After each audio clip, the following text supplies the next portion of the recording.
Welcome to আর রান্নাঘর। বন্ধুরা, রমজানের সন্ধ্যায় কিছু না কিছু স্ন্যাক্স তো লাগবেই। আজকে তৈরি করলাম ডালের বড়া, তবে একটু অন্যরকমভাবে। দেখলাম ফ্রিজে রাখা আছে কিছু সবজি, সব সবজি না দিয়ে দিলাম শুধু কফি। দুরকম কফি ছিল, বাঁধাকপি আর ব্রকলি।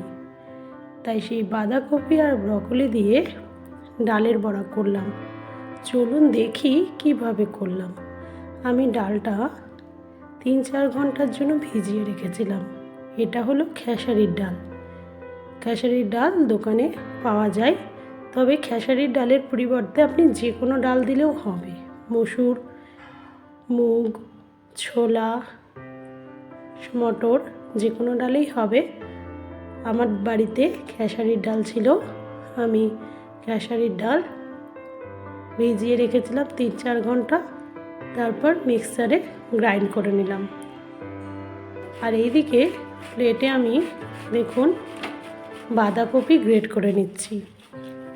কপির এক কোনা নিয়ে নিয়েছি, সেই বাঁধাকপি গ্রেটারে করে গ্রেট করে নিলাম।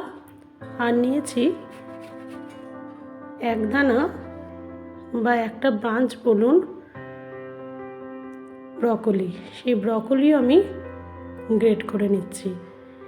শুধু ডালের বড়া না খেয়ে ডালের মধ্যে যদি একটু সবজি দেওয়া হয় তাহলে টেস্টও ভালো হবে এবং হেলদি খাবার হবে। সেই জন্য আমি এই সবজি দুটো ব্যবহার করলাম। এটা একদম আমার নিজস্বতা। দেখুন ব্রকলিগুলো কি সুন্দর গ্রেট করে নিচ্ছি।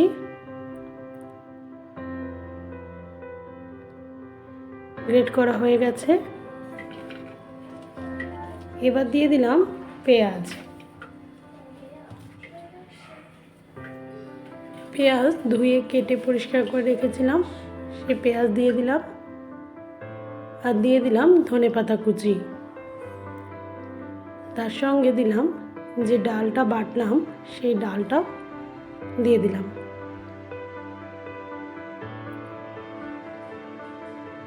এবার দিয়ে দিলাম 2 কাঁচা লঙ্কা কুচি, 1 চামচ আদা বাটা এবং স্বাদ মতো লবণ,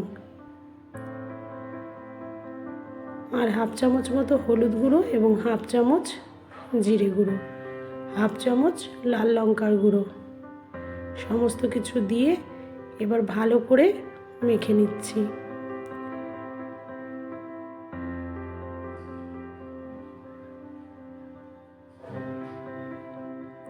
আমি যে কোনো রান্নাতেই সবজি ব্যবহার করতে ভালোবাসি, কারণ আমার মনে হয় সবজি স্বাস্থ্যের পক্ষে খুব ভালো। ভালো করে মিক্সড করে নিয়েছি। এরপর আমি 1/2 বাটি মতো বেসন দিয়ে দিলাম, কারণ ডাল আর সবজির মিশ্রণ বাইন্ডিং হতে একটু সমস্যা হয়। যেহেতু কফিতে একটু জল ছিল এবং সেই জল থাকার ফলে ডালের সঙ্গে বাইন্ডিং হওয়া একটু কষ্টকর, সেই জন্য আমি আর রিস্ক নিলাম না, ওই জন্য আমি একটু বেসন দিয়ে দিয়েছি। এবার বড়ার শেপ দিয়ে গরম তেলে একে একে বড়াগুলো ছেড়ে দিলাম।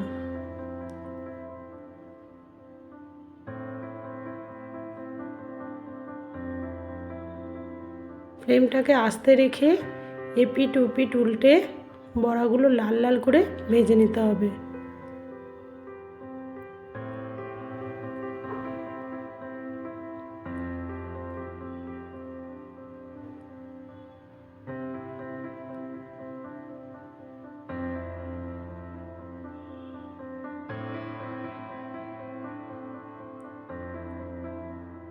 খুব বেশি জোরে ফ্লেম দেবেন না, এই টাইমে ফ্লেমটা আস্তে রাখবেন, না হলে উপরে লাল হয়ে যাবে এবং ভেতরে সব কাঁচা হয়ে থাকবে।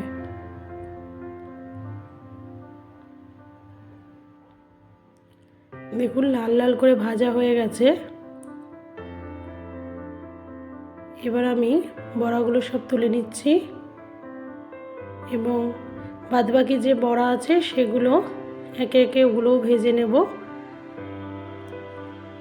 এইভাবে আপনারা যে কোনো ডাল দিয়ে সবজি মিক্সড করে এই রমজান মাসের ইফতারে